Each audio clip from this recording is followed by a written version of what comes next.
Welcome back, everyone. Last week we talked about plant intelligence, plant cognition, a little bit of plant sentience.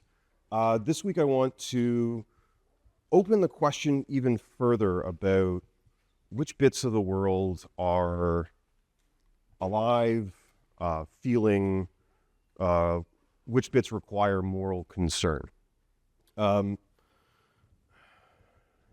Let's start with some good old-fashioned philosophy.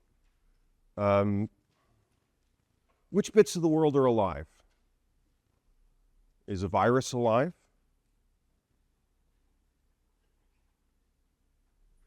Philosophers have a lot of trouble coming up with one answer to these two questions that sort of aligns. So, what is a virus alive? Come on, some of you must have taken bio. What do they tell you about this? Yes? No? Yeah? Right. It's not alive because it needs us to sort of like have the machinery to. So it's got a virus is just like a little envelope with some DNA in it, and it doesn't have any of the machinery to make more of itself. It hijacks ours. I need a lot of stuff to stay alive, though. I mean, if there were no other living things, I would have a very short lifespan.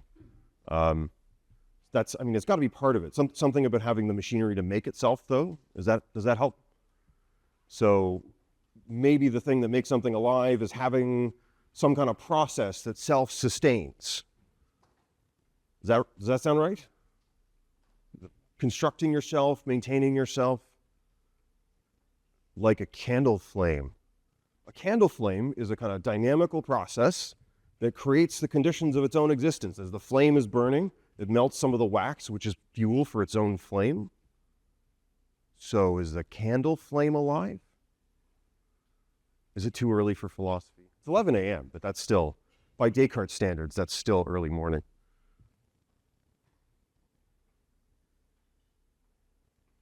What do you think?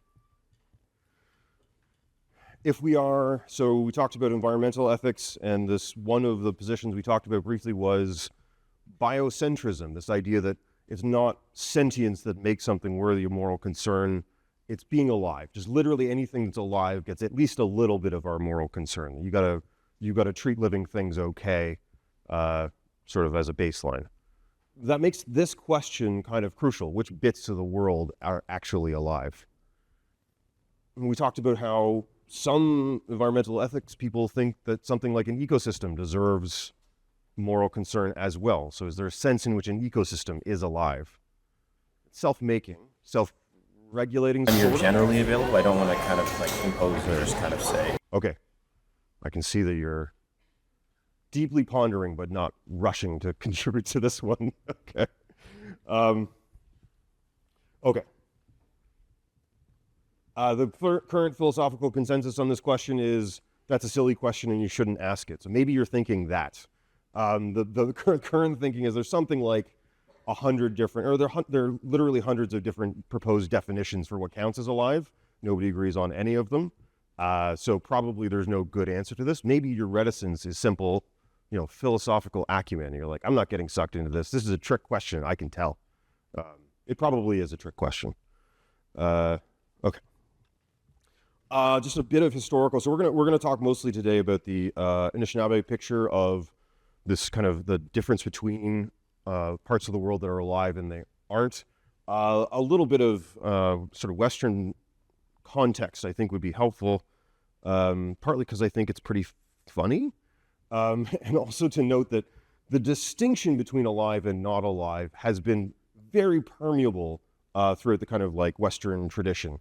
So hylozoism, it's an early modern one applied to retroactively to the ancient Greeks, but it's kind of like just that all matter is in some sense alive. Thales, this ancient Greek philosopher, says, all things are full of gods. The magnet is alive, for it has the power of moving iron. So hylozoism, the idea that life is kind of everywhere. If you've done a philosophy of mind class, you've probably heard panpsychism, the idea that literally all matter has some aspect of mind in it. This is kind of the equivalent of that, except for living rather than having a mind. All life has, all matter has some mind in it. Aristotle is not a hylozoist. He thinks that there is some kind of, he thought there were necessary and sufficient conditions in essence for being alive, which is the ability to resist internal and external perturbations. And he wants to distinguish sort of three versions of that. Plants, which have a nutritive soul, that is, they can just sort of make themselves. Animals, which try to resist external perturbations like being chased by a wolf. That's a substantial external perturbation, is being eaten alive by a wolf. We move around to try to sort of maintain our boundary conditions. And then humans who have, actually, he specifically would have said men, but let's say humans have a kind of rational soul with which we plan and imagine and reason and all that stuff.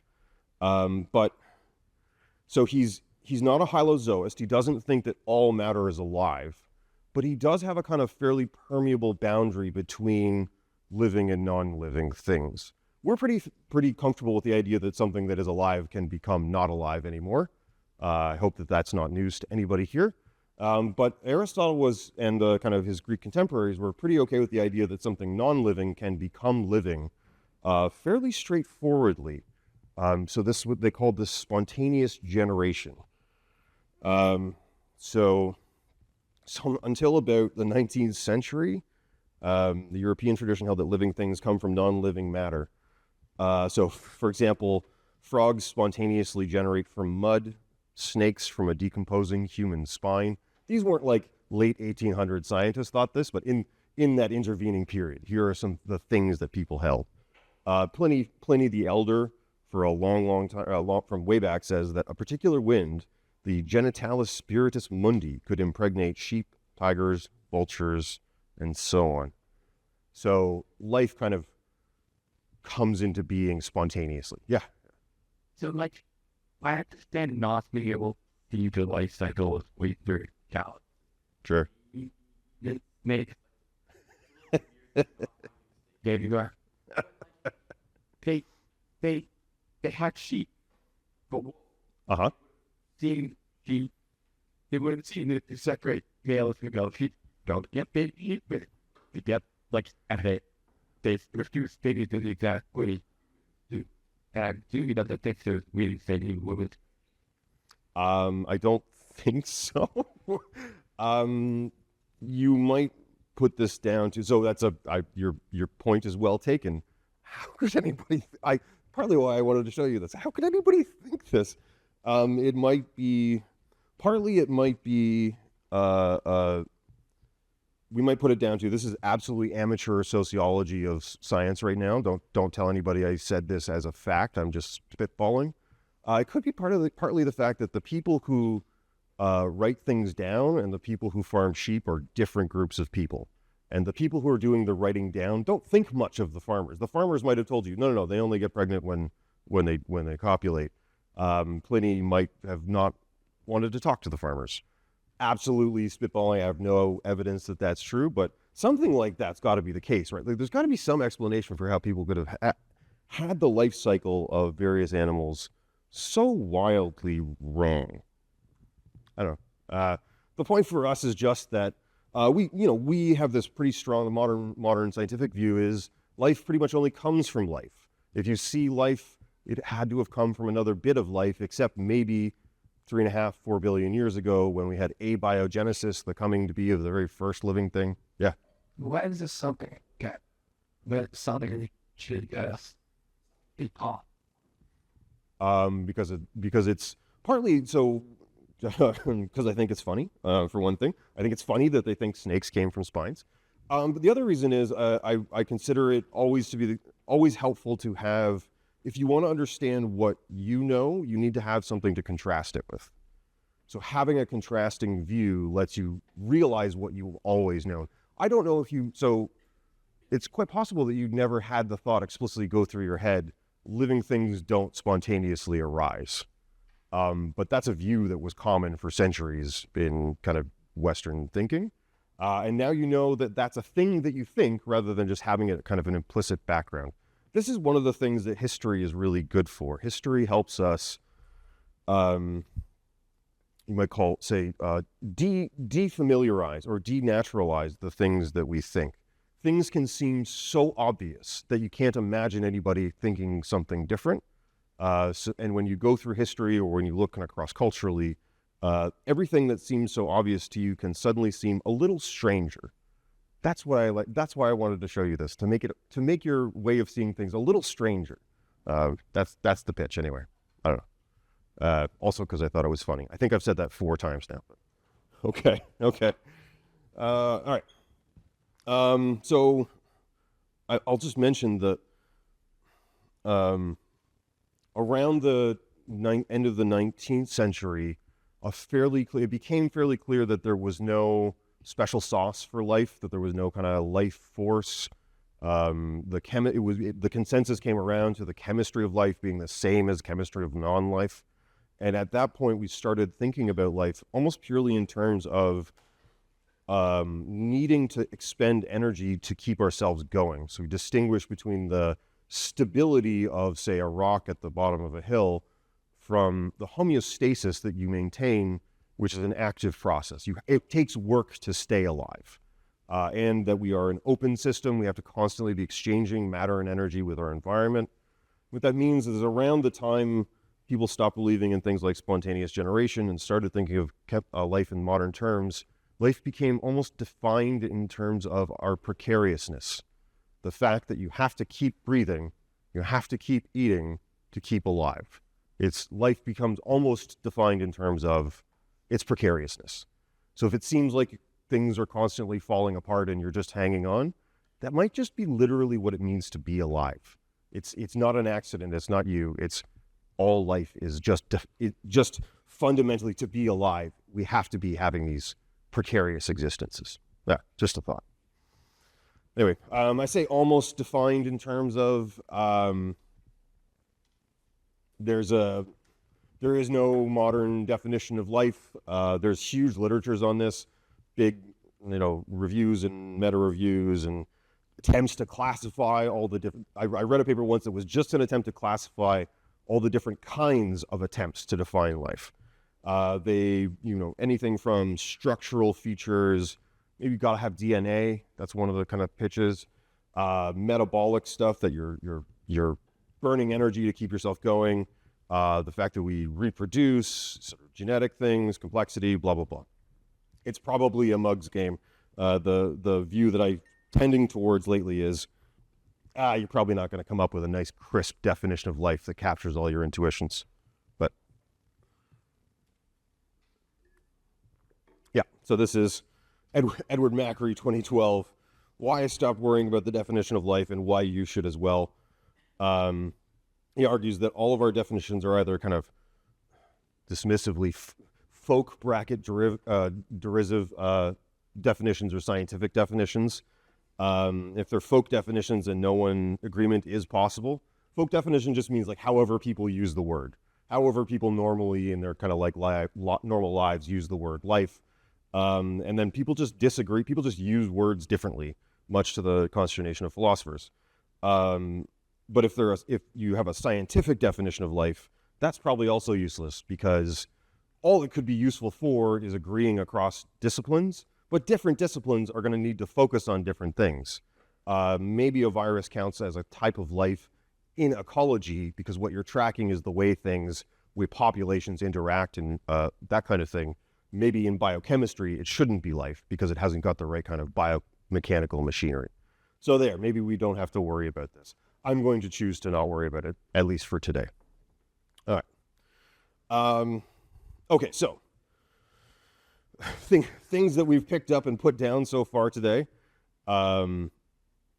Which pieces of the world are alive? We'll pick that one up for most of the rest of this lecture. Is there a clear boundary between the two? So we might not have a definition, but we can have views about which things are alive. So even without having a definition of life, you can go around in a case-by-case basis and say, yeah, that's alive. No, that's not alive. Yes, that's alive. No, that's not alive. And that's what I'm hoping to focus on in our main reading for this week. So what I'd ask you to read this week is chapter 2 from this book, Our Knowledge is Not Primitive, Decolonizing Botanical Anishinaabe Teachings. I gave you a link to the whole book on Quarkus. There are a few bits that I'm going to reference from outside chapter 2, so I want you to have access to them. It's a really excellent book. I think it's entirely worth reading in its entirety.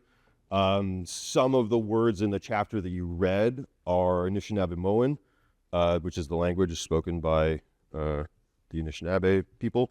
But there's a table with the most important words on page 11 and a glossary on page 190. So if you counter words in the readings that you don't know, because they're not in English, check page 11 and or page 190. Okay, so let me give you the context of what this overall book is about before we dive into the contents. It's, in some sense, a methodology book, finding ways to kind of reclaim Anishinaabe teachings, particularly about plants, as a way of performing this kind of cultural revitalization. Intro and chapter 1 are they talk about some of the main challenges to the project and strategies for overcoming them. The challenges are things like just absolute plain as day racism in the scholarly literature on this stuff,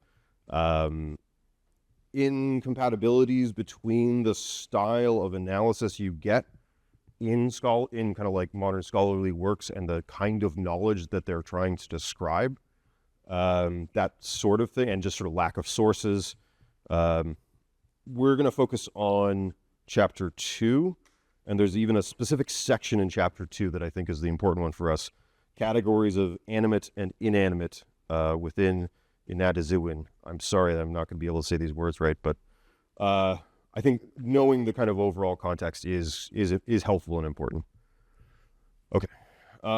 So I've been mentioning these people. Who are these people? The Anishinaabe.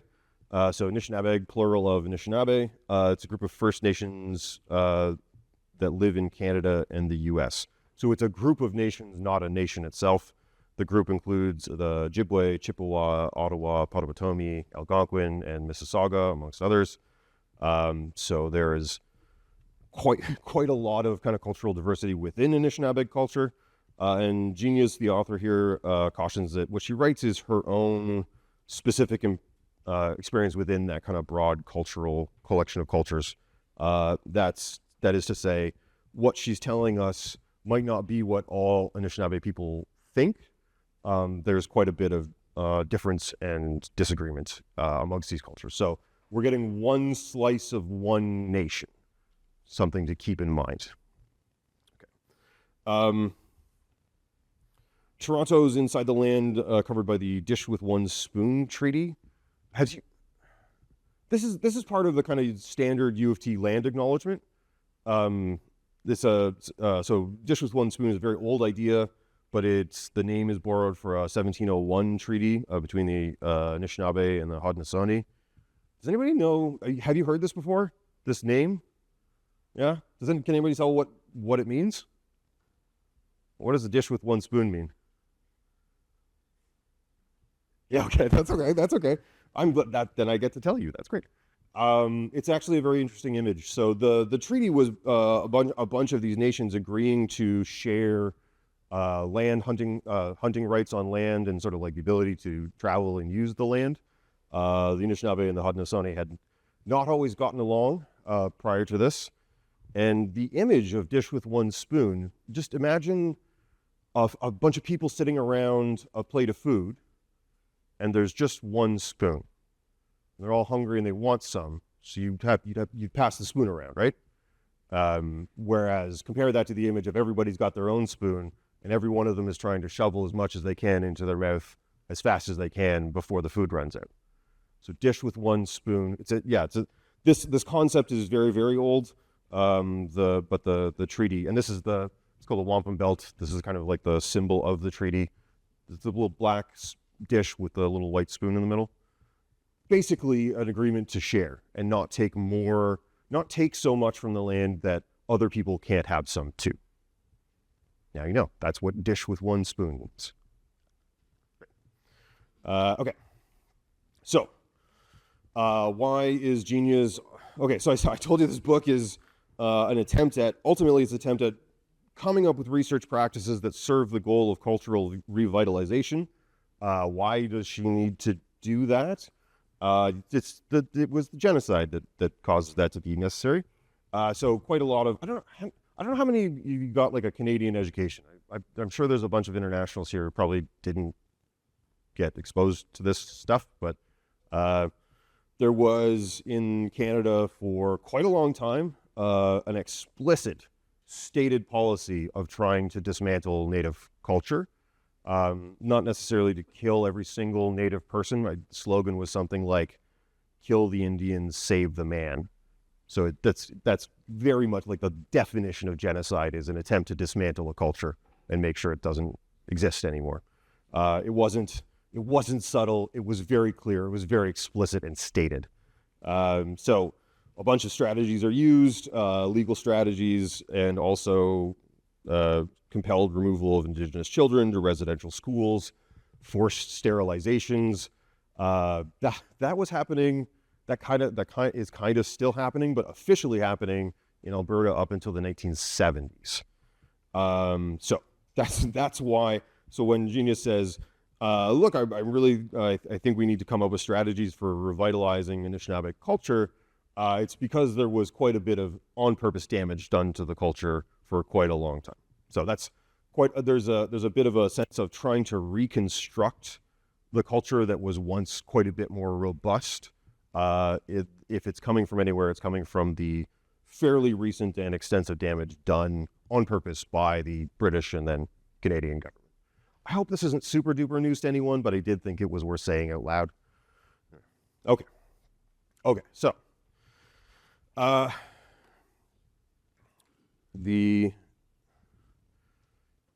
would like to. So one of the things that I was tempted to, before thinking carefully about it, to name this lecture was animism. And here's why I shouldn't do that. And here's why you probably shouldn't use the word animism. It's one of the things it's a term that is used to describe cultures like the Anishinaabe. So one of the views that was the target of the active suppression by the Canadian and British governments was that quite a lot more of the world is animate, that is living and sentient, than, say, I would attribute. So I want to give you a little bit of context and background on the notion of animism, to try to make the case to you that this is probably not a word you want to be using. So it's coined by this guy, Edward Burnett Taylor. He's sometimes credited as the founder of cultural anthropology as a kind of scientific discipline. So Taylor comes up with the term animism. And Taylor is drawing on noted neckbeard Herbert Spencer's view that the universe as a whole is kind of evolving. So he doesn't mean Darwinian evolution. He means something like progressing towards greater heterogeneity, so differences inside, but also complexity, integration, and a number of different parts. And so Herbert Spencer writes this book where he argues that every physical system, every psychological living system, every social system is undergoing this sort of like directional change towards higher states of evolution, which means more differences and greater complexity. And so he works this. This is like, and it's part of his explanation for why Europe should rule the world, because we're further down this road of quote unquote evolution.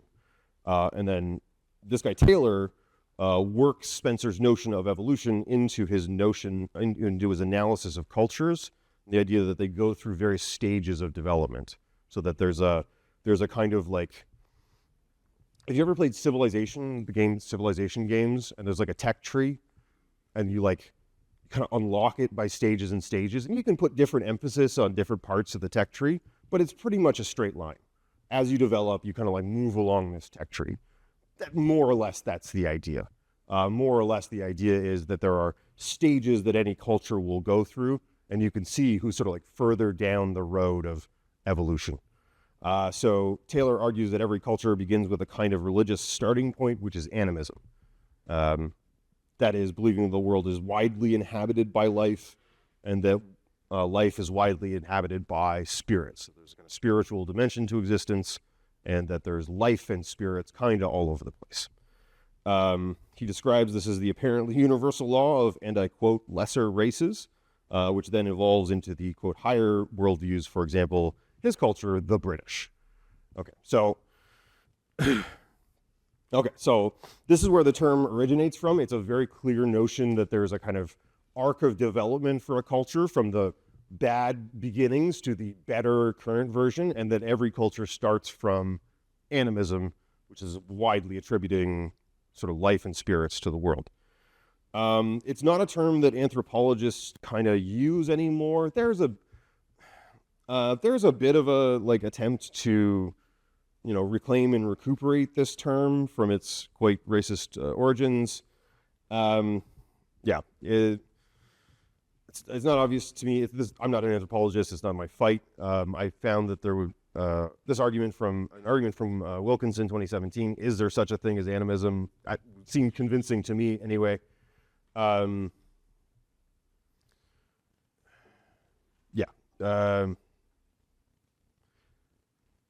think it's in some sense it's in some sense an insult wrapped up as a scientific term. No one should consider themselves an animist, because animism essentially means attributing life too widely.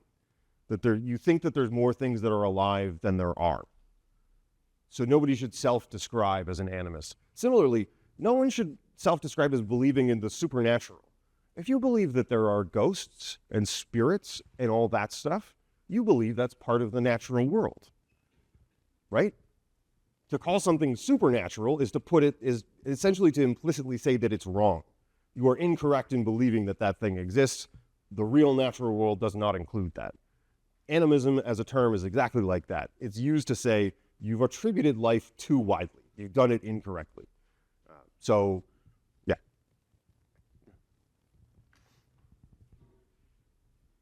Is that all right? Yeah. Way too widely. That a belief that's too wide. We didn't hear this. A piece of that something that you're attributing. Good. Let me clarify. So, for everybody's got some view about how many things in the world are alive. There's a circle of alive things. Call somebody animist is to say their circle is too big. That they've included too many things in the sphere of alive things. Does that help? Okay. Yeah.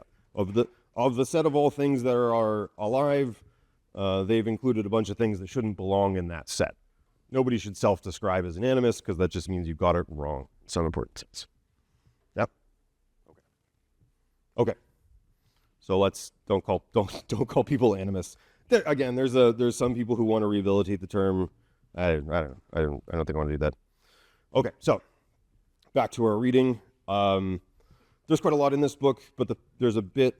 There's not enough for us to.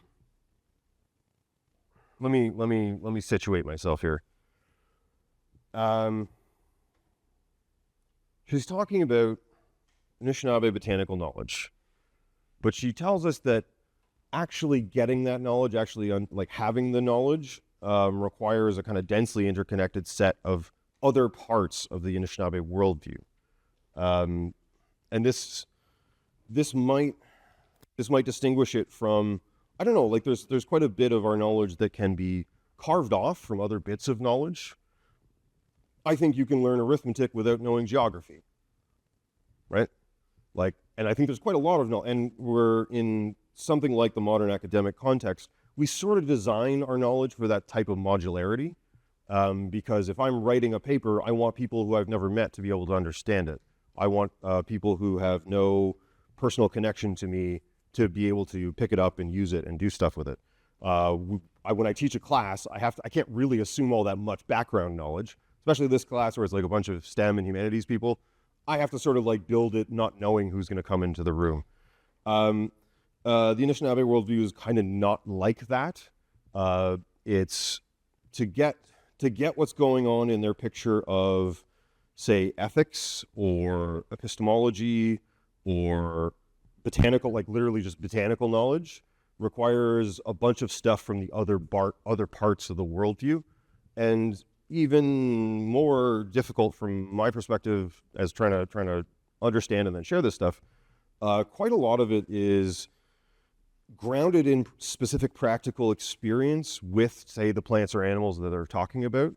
And furthermore, when it's conveyed from person to person, it's done orally.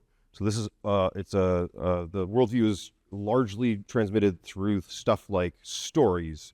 And a story is not, in this context, a story is not something you kind of chop out of the culture and sort of have independently. It's related to a way of, it's a way of relating between people. So, good. I don't have access to the, in this sense, I don't have access to the Anishinaabe worldview. I don't like hang out with any Anishinaabe people. So I don't have the kind of practical grounding that lets me speak with any authority about this.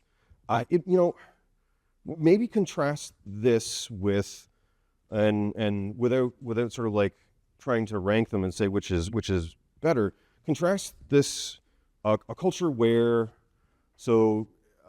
every one of these individual nations has variations on their stories, their way of seeing things, the specific knowledge that they pick up in a kind of direct practical way from their environment, and that it's all transmitted person to person through storytelling and song and all that kind of stuff.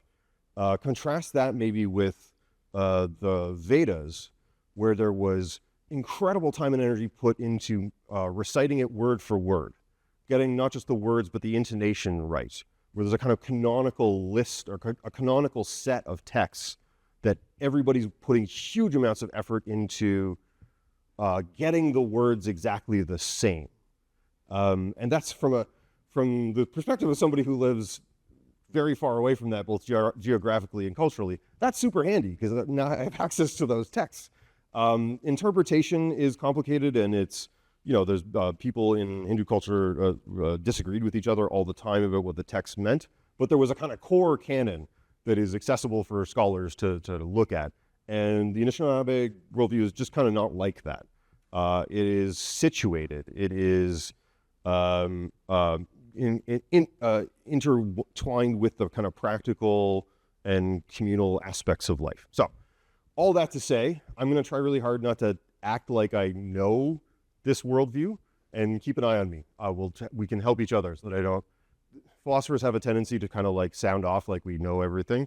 And I'm going to be fighting against my natural tendency here. Let's try to keep an eye on me, and we'll try not to do that. Okay, so let me lay out the kind of central thing, and then we'll take a break and we'll come back and get into more detail. So, Inanimacy, that is to say, the psychology or the way of being, in the case of the Anishinaabe, divides the world into categories of animate beings and inanimate objects, differently than other philosophies. This distinction between the animate and the inanimate is different than quite a bit of, it'll be unique to a culture. Kiwadinakwe says that things such as rocks, trees, and plants, which are considered to be inanimate by the dominant society, are considered animate within Anishinaabe philosophy. Kiwadinakwe is one of Geniusz's teachers. And one of the few people that Geniusz identifies as like a reliable person who's publishing in modern scholarship, but also has the kind of cultural grounding to speak with some authority. If you want to learn more about this stuff, Kiwadinakwe is an excellent source.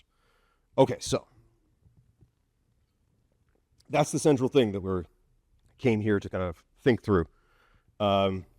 So rocks, trees, and plants are considered animate, and what she means by that is not just alive, but in some sense having personhood. Having personhood. And that comes with all of the kind of you know, the rich kind of connection and obligation that recognizing anybody as a person comes with. So, yeah. So you can talk to a tree. You can talk to a rock. You can ask them for help. And they can help you. This is the notion. Yeah. I didn't have time in this lecture to get into not really the background, to get into the picture of the Anishinaabe of the good life. Maybe we can come back to that in a future lecture. But I just want to address quickly before we take a break the sense in which this might sound like a drag. It might sound like a burden to be responsible to plants. Last time we ended off by me throwing up my hand and saying, well, if all these plants are persons, we're screwed. You can't do anything. If all plants are people, we're not allowed to eat. And here we have a philosophy that says, oh, these plants are persons, but also you can eat. And what we'll see the same thing with animals. And so to contrast this, for example, with the Hindu ethics, where the personhood of animals means you're not supposed to eat them, that it's wrong to eat them. Anishinaabe hunt and eat meat. What they say is more or less just that you have to have the right kind of relationship with the animal that you kill and eat. That there's a sort of right way of doing it that makes it ethically okay. That relationship can be made morally good, not just morally neutral, but morally good. A helping relationship between you and an animal that you might eat. So it's not that, and I think this provides an interesting contrast. You might have the feeling that the more parts of the world that are animate or sentient or that kind of thing, the less we get, in some sense, these relationships constrain and cut us off. They make you sort of like stand very carefully and try not to touch anything. Here's a philosophy in which that's not true. Actually, these relationships are part of what makes a good life good.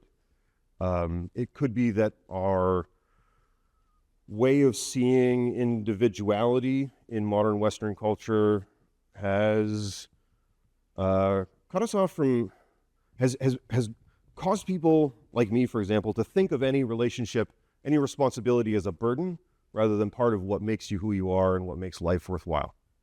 I don't know, just to say, maybe it's not a drag that you have to, you might think of trees as people. Just a thought. Anyway, okay. Let's take a break now. Let's come back at noon and we'll get into some of the details of how this works. Back to this group. You're not, you pushed the path away. Hello.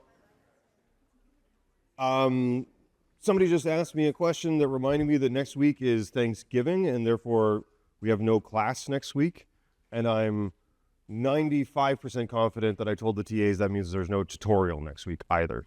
So, week off next week. I will make an announcement about that. I'll make an announcement about that to make sure. Okay. Okay, so back to it. So we're talking about this notion of widely attributed personhood. And what does that mean? So does that mean you can't eat plants or pick plants or anything like that? No, it does not mean that. It does mean that there are certain, in exactly the same way that you would treat a person that you're asking for a favor with a certain degree of respect, you're required to treat plants with a certain degree of respect.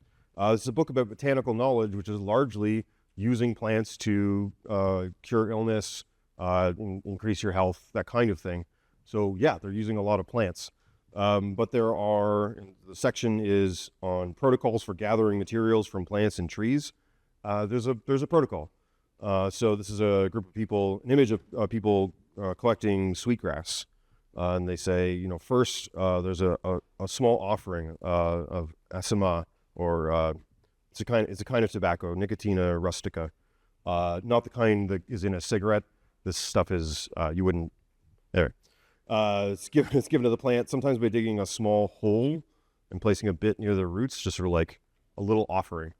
And then you talk to the plant and ask to harvest some of it and explain why you're doing it. Explain why you need some of it. A little offering of tobacco. I request, like, hey, may I pick some of this? And also kind of make some assurance to the plant that you're going to take only as much as you need, and regardless of your needs, leave enough of the plant behind such that it can survive and reproduce, that its ancestors will be okay.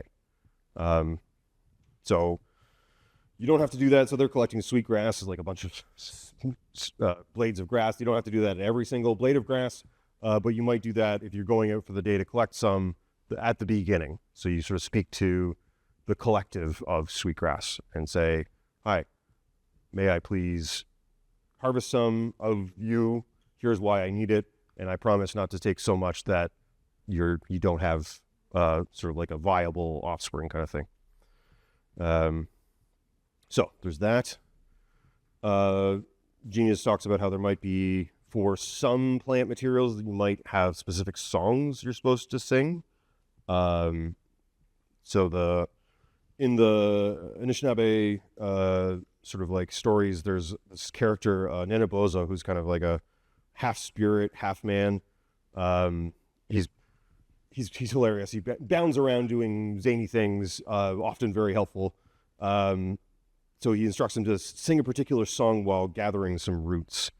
Similarly, you might sing a song while specific medicines are prepared to kind of encourage appropriate spirits to offer help. And it's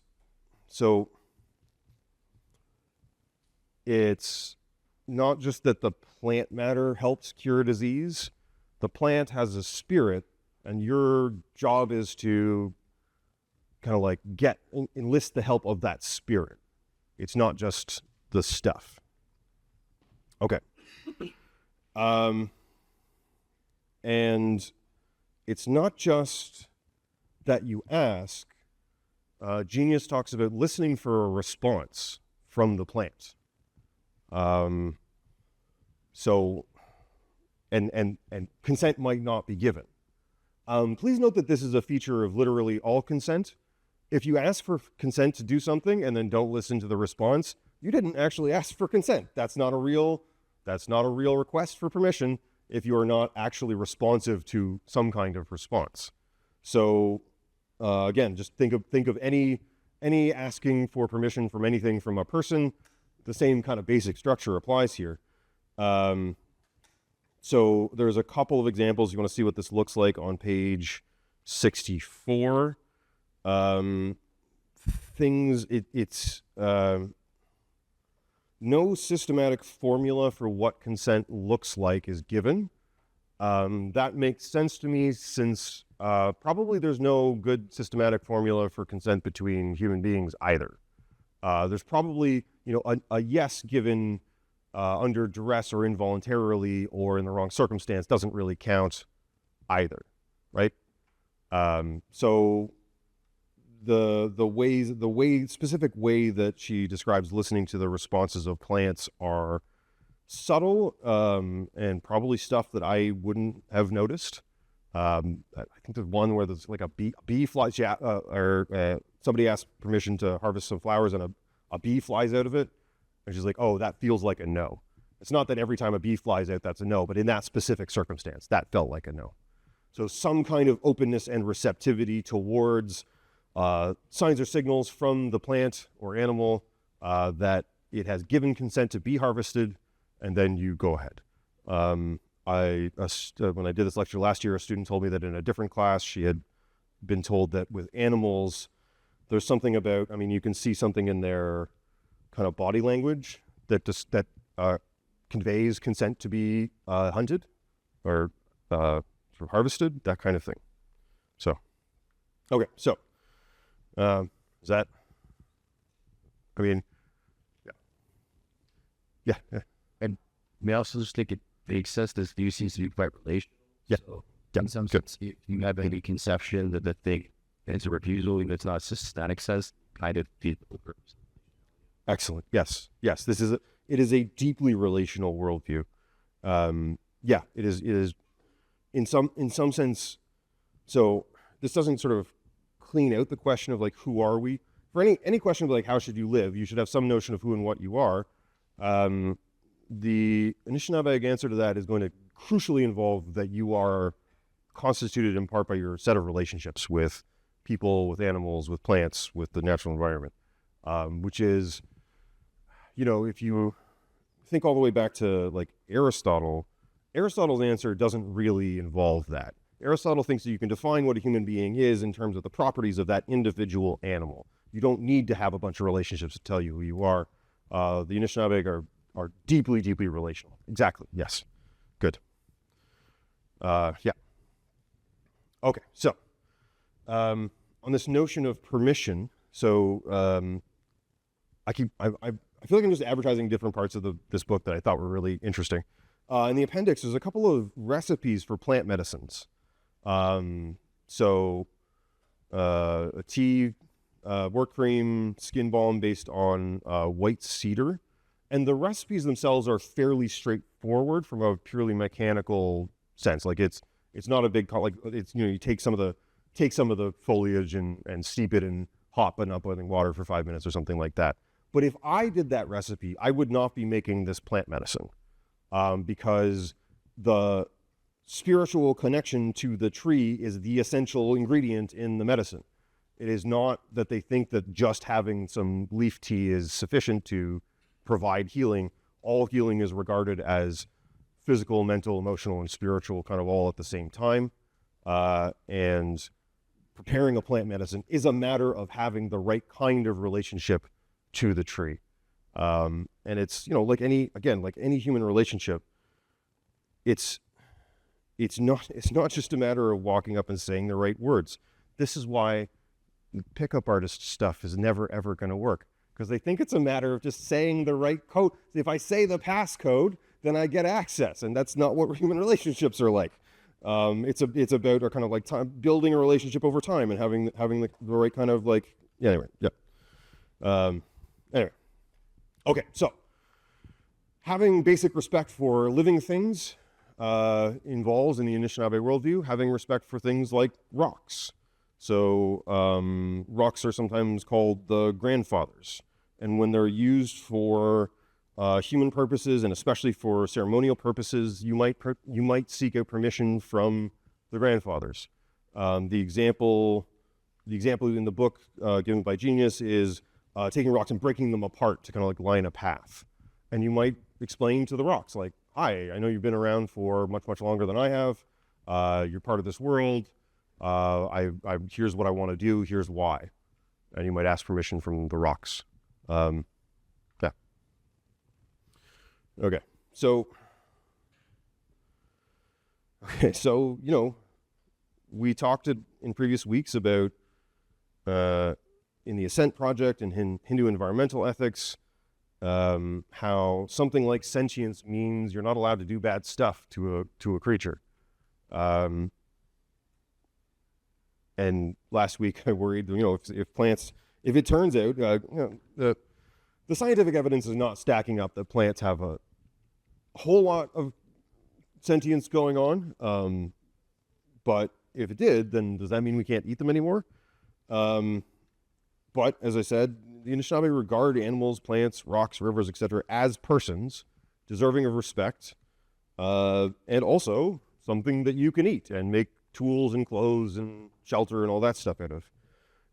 So this is within the context of a certain, like a variety of fairly involved rituals and practices to maintain a respectful relationship. So on 58, if you want to see an example of this, Geniusz provides an account of the ceremony held for a killed bear.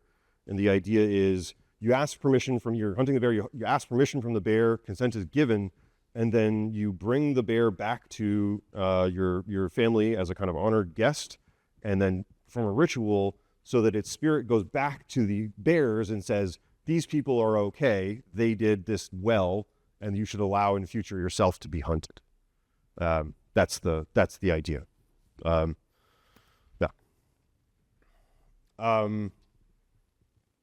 And to note, and so a question might arise, okay, does that mean it's okay to kill people? If it's okay to kill bears and their persons, is it okay to kill people? And there's not a specific answer to that in our text, but I think that, yeah, in exactly the same way that in some contexts it's okay to kill bears. It's not you'll be unsurprised to hear the Anishinaabe consider it rude to go up and murder somebody against their will. It's an odd cultural practice that they have, that just straight up murdering people is not a nice thing to do. But they are willing to sacrifice human lives under these conditions of sort of respect and having a good reason and all that stuff. So page 71, Geniusz explains that to get this botanical knowledge, you might think that what they do is just eat random plants. She says, no, that is extremely silly. If you're in a forest, don't just start eating random plants. You will very quickly get very sick or die. That's an extremely poor idea. What they do mostly is talk to plants and get their advice, and listen to their elders on what's worked in the past. But if there's a really serious illness, elders might volunteer to test out an untried botanical cure, with the knowledge that it might make them sicker or might kill them. So they're willing to do potentially lethal human experimentation for the sake of the community.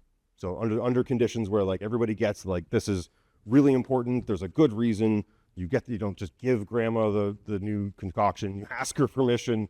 So yes, human life too is in this, like, if there's good reasons and the right relationships. I mean, there's also lots of examples of Anishinaabe going to war. It's not like they're unwilling to kill except under these circumstances, but like it's war. It's not like a polite relationship situation anymore. Okay. So, and this is all in the context of a philosophy that treats the balance of the world as, in some sense, a primary ethical good. Balance and relationship are the kind of, they're not the central, but they are central elements of the kind of ethical and philosophical worldview here. The basic idea is that everything has a role to play and depends on its interconnections with everything else. I think it's interesting to look at, there's a kind of creation story on page 57, which parts of the world were created first.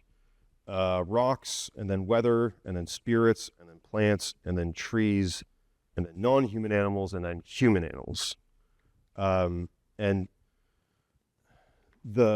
what she says is only the rocks could make it without all of the other parts of nature. Every other part is dependent on every other part. Rocks could be here without, you look at Mars, it's just a bunch of rocks. The rocks can last without anybody else, but every other part of the world needs every other part. If it was Aristotle writing this, the fact that we were created last would mean we're the best. My overwhelming impression from reading a bunch of these stories is that actually what that means is that we're the most vulnerable. We're the ones that need all of the other parts to be there, and we kind of need the most help. The stories about humans are very often like, the humans were barely scraping by, and so the animals came together. So in this story on 127 to 136, all the other animals notice that humans are just kind of barely making it. We are just hanging on. We do not have the kind of natural gifts that other animals have, and we need help. So the animals kind of band together to try to help us. That's the tone of our relationship with the rest of the natural world, is that we are, in some sense, uniquely vulnerable. That means that our relationships with the natural world are uniquely crucial to us. If there's anything different about us, it's how much more we need the world than it kind of frankly needs us.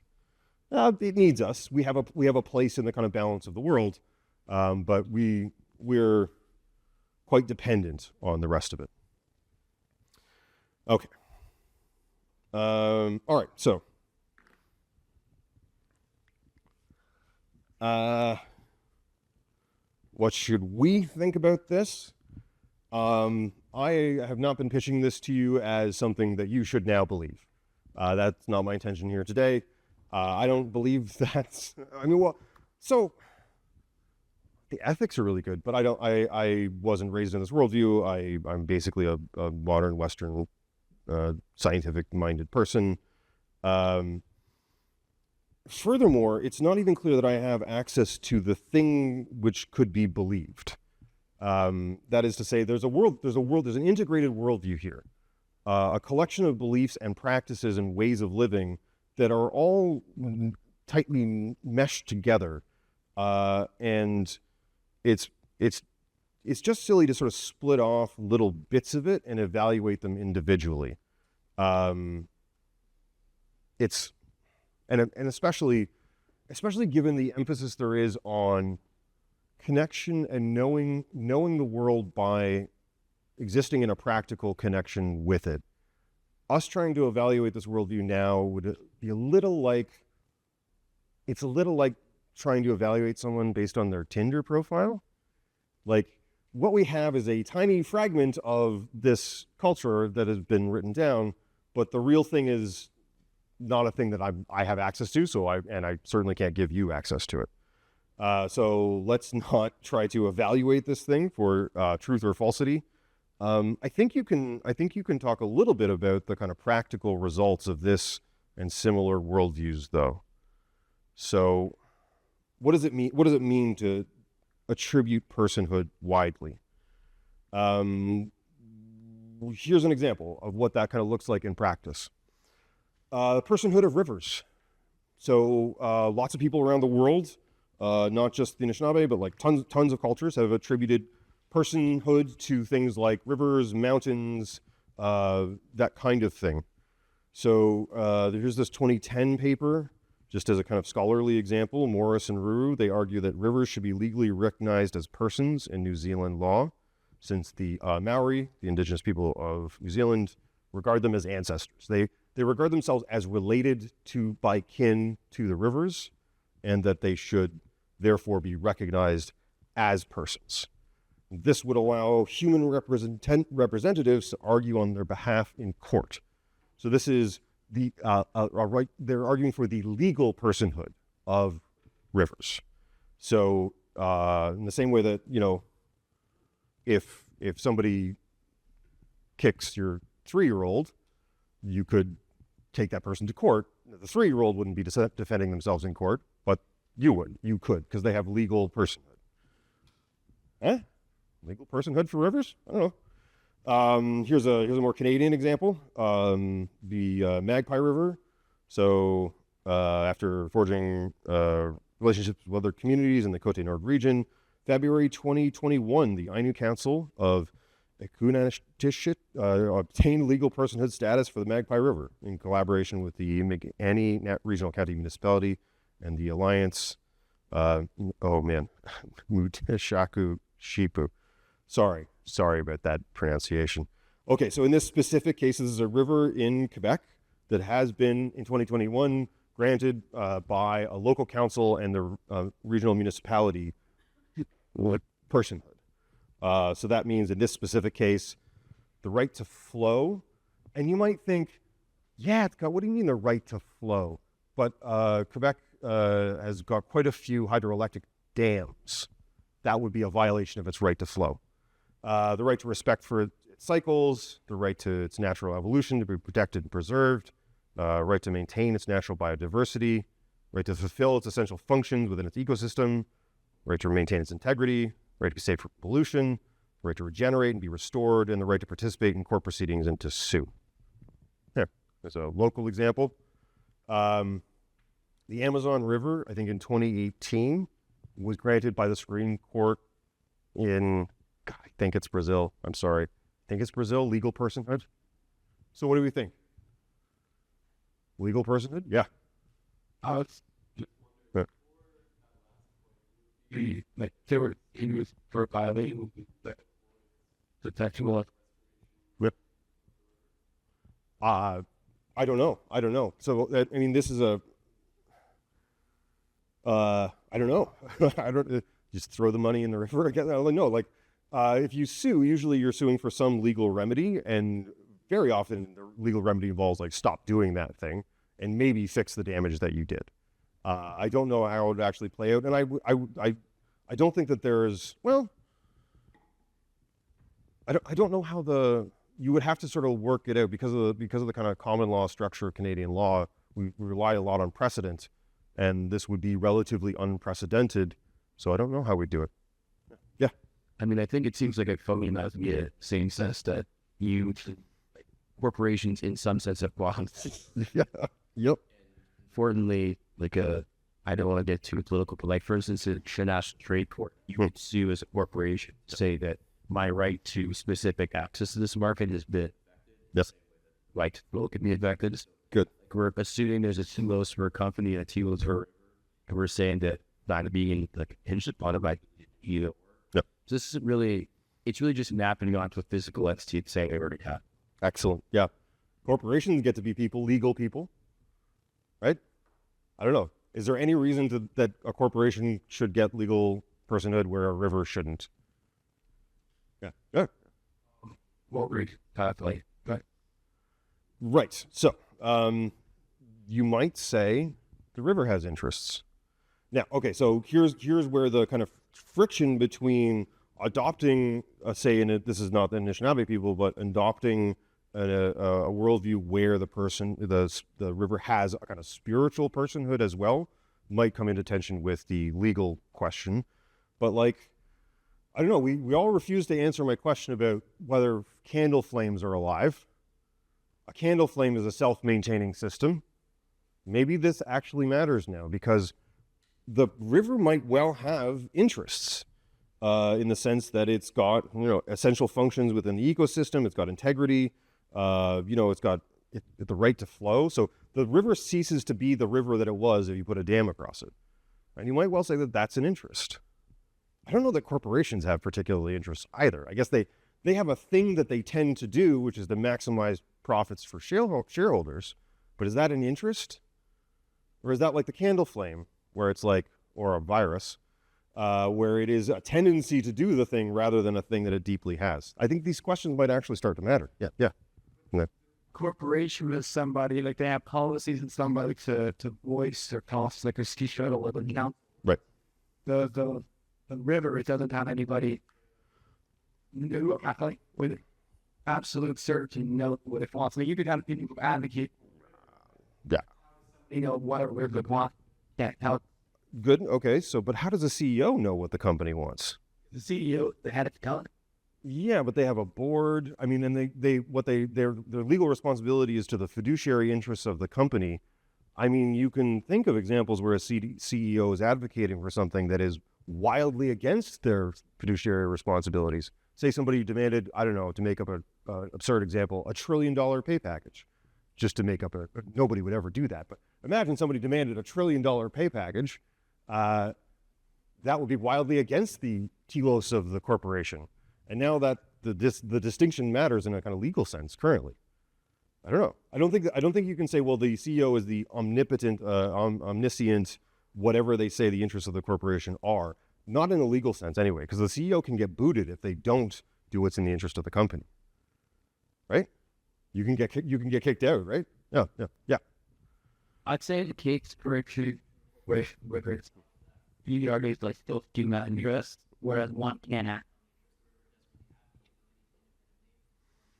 First of all, it's fine if necessary. It's the United States. It's not legally, it's just legally has to make sure that the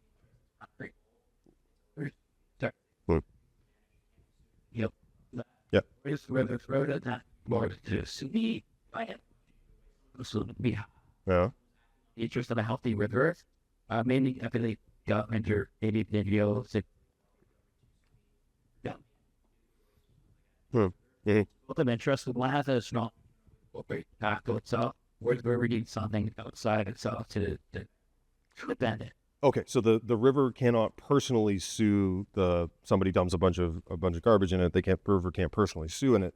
I don't think that's a general requirement for legal personhood, because Children can't sue you either, but you can sue on behalf of a child. Also, I don't know what it means for a corporation to sue. Okay, so here's where my legal knowledge gets a little fuzzy. Does the corporation sue as a person, or does some lawyer sue on behalf of the corporation? Okay, yeah. Yep. It's the latter. So there's somebody sues on behalf of the corporation, kind of in a technical sense. I know I'm getting real technical, but like, not in that it's high flying, but we're splitting hairs here. But I do think that these questions might matter in kind of interpreting the plausibility of this stuff. Sorry, there's a hand I haven't seen. Okay.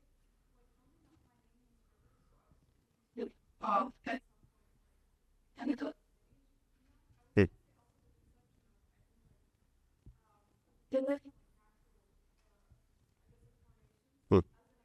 like now.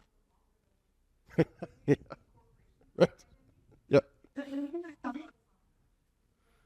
Oh yeah. One of the oldest.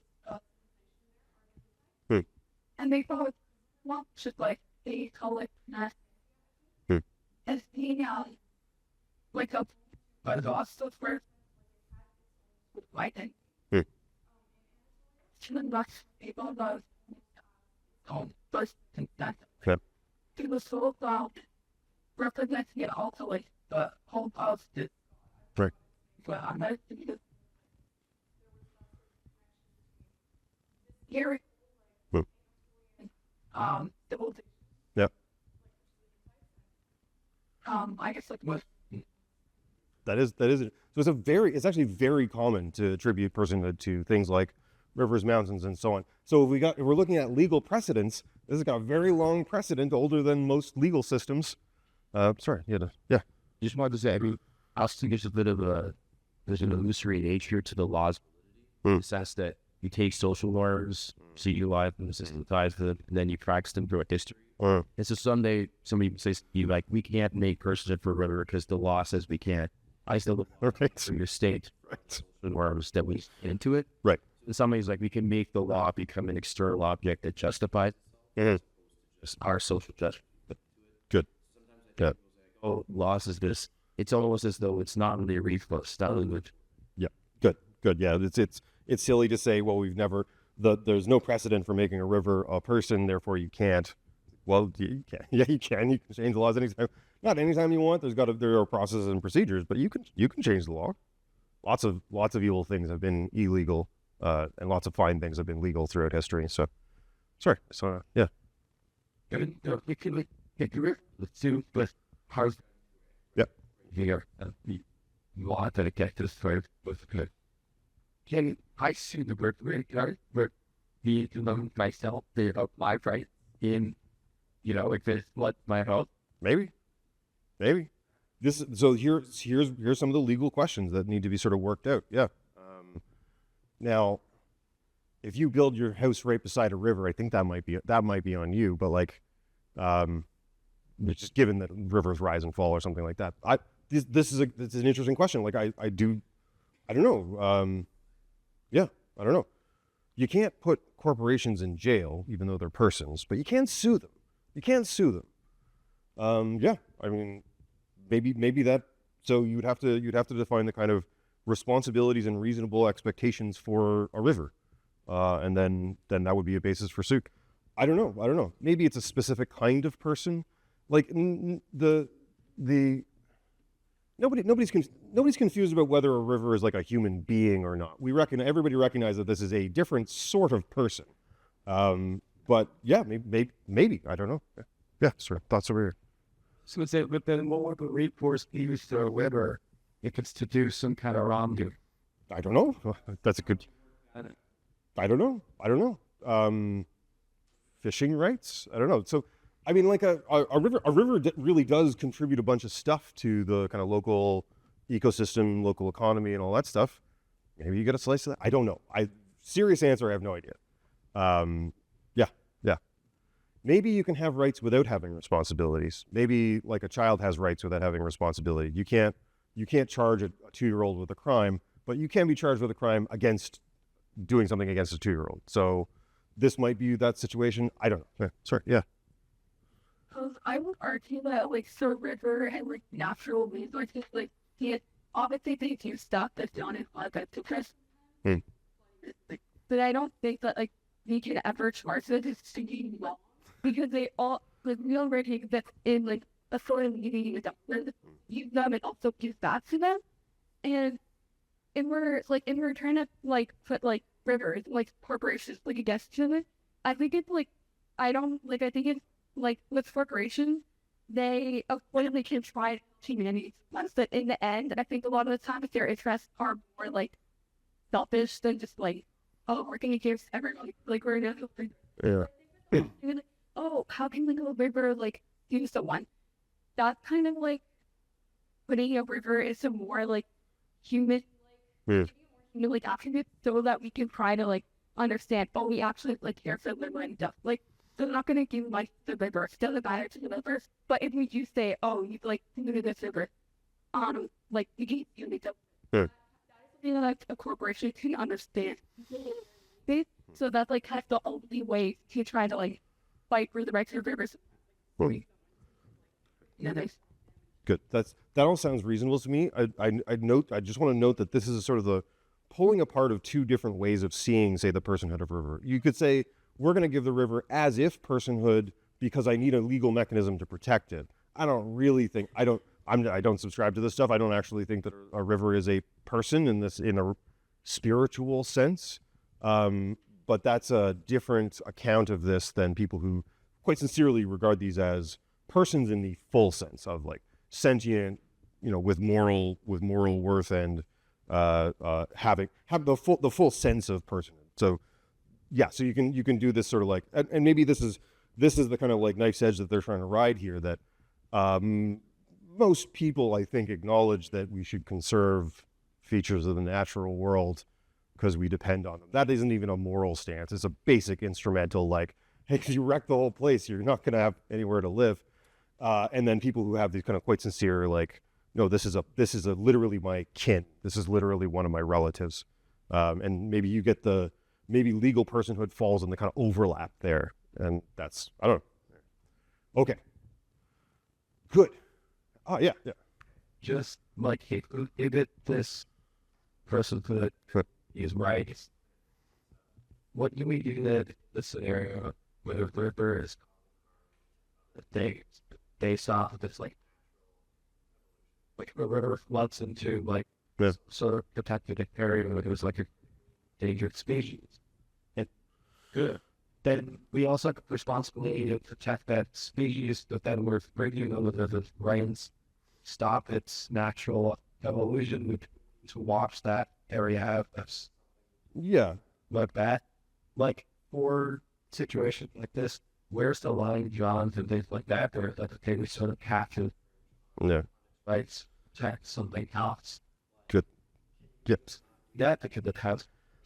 It's a fascinating and deep question. I think what that question does is kind of just rope rivers into the eternal debate about kind of like broadly speaking, liberal societies where individuals are regarded as having rights qua individuals, and then your rights have to sort of not infringe on my rights, and how do we negotiate that? That's just the endless that we've been ever since we stopped thinking kings were divinely ordained to rule over all of us. We've had to been fighting that. And there's just I personally don't know of the one final solution, and that's to that difficulty. And the answer is something like, I don't know, you negotiate it out. That's the best we've got as far as I can tell.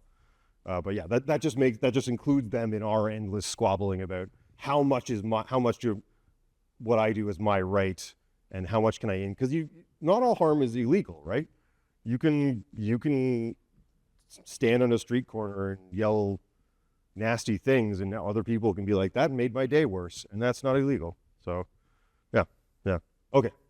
Should we final thoughts? Well, okay, good. I'm glad we kicked this around. That was good.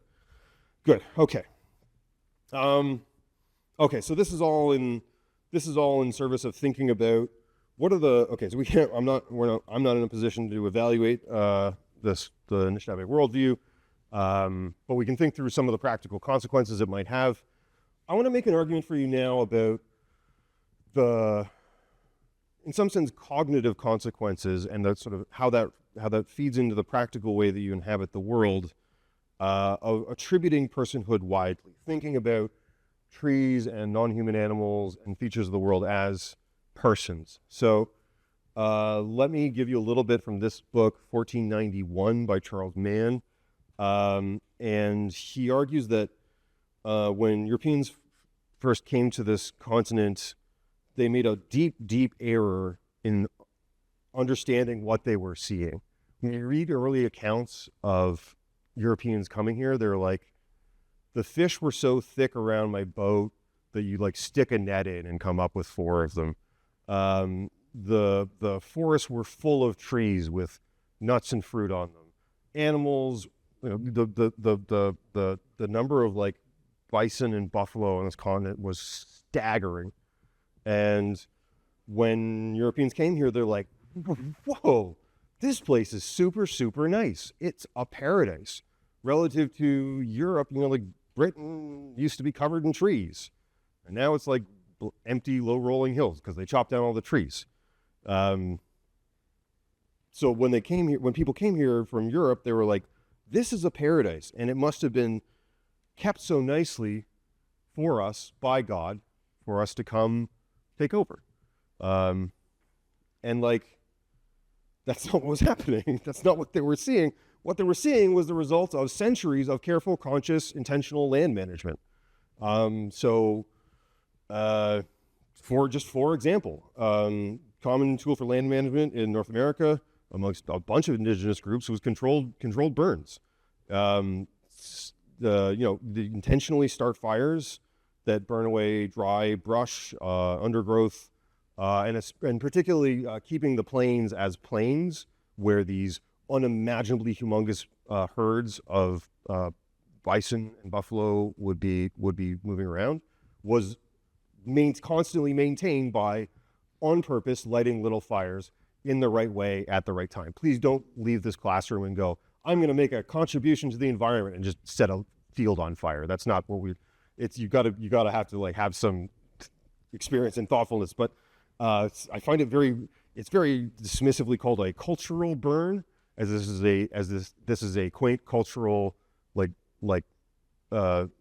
practice, but it's actually just effective land management.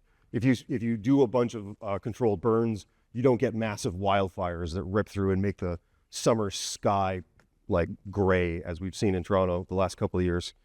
So they've been managing the land. Here's a bit from this Charles Mann book, 1491.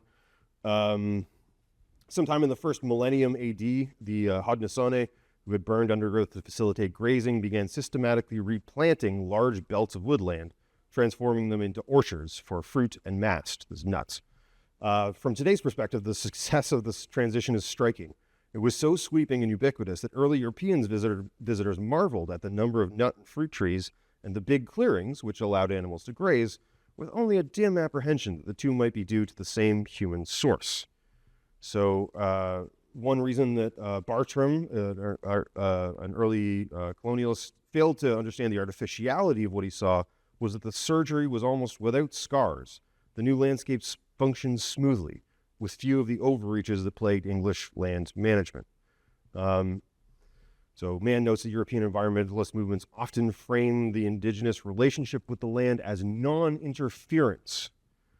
And I would suggest to you that's about the same as saying the best way to relate to your family is a policy of non-interference. Don't talk to them, don't go in the same room as them, leave them alone. I don't know, maybe that is the best way to relate to your specific family, but that's unfortunate if that's the case. Indigenous people were not leaving the land alone. That's incorrect. They were doing quite a lot, actually, to shape and modify the land. They were doing quite a lot to, what we would call, interfere with it.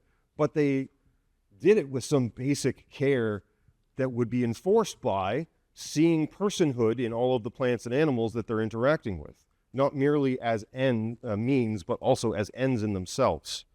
So maybe, I don't know, maybe seeing attributing personhood widely causes you to care a little bit about the living things that you're interacting with, and maybe that makes you better at managing land.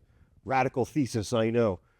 It's not that they always got it right. We shouldn't subscribe to the sort of like magical Indian thesis that they have some like, they can never be interfere in a way that's bad. You actually see, so as corn sort of becomes more commonly grown in the sort of like 1000s or so, spreading up from Central and South America, you see some evidence of people, of sites where there was like substantial erosion and stuff like that. So like you can see evidence of land management having gone wrong. But then you also see evidence of people like paying attention to the ways in which it's going wrong and modifying their behaviors appropriately. Like it's just like basically just paying attention. And the results are you get a continent that was super duper nice not just a few hundred years ago. Anyway. So there, some practical consequences I think that fall out of this. We're not in a position to evaluate it sort of internally, but we can see what happens when you think roughly this way. We can see the sort of outlines of it and, the consequence, some of the consequences anyway. Okay. I think that's it for this week.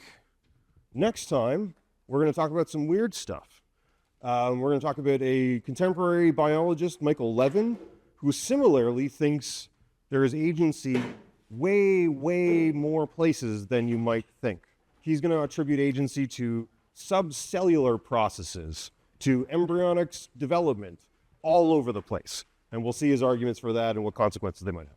Okay, but not next week, because next week's Thanksgiving. You can come here, but I won't be here. Week after. Okay, thanks everyone.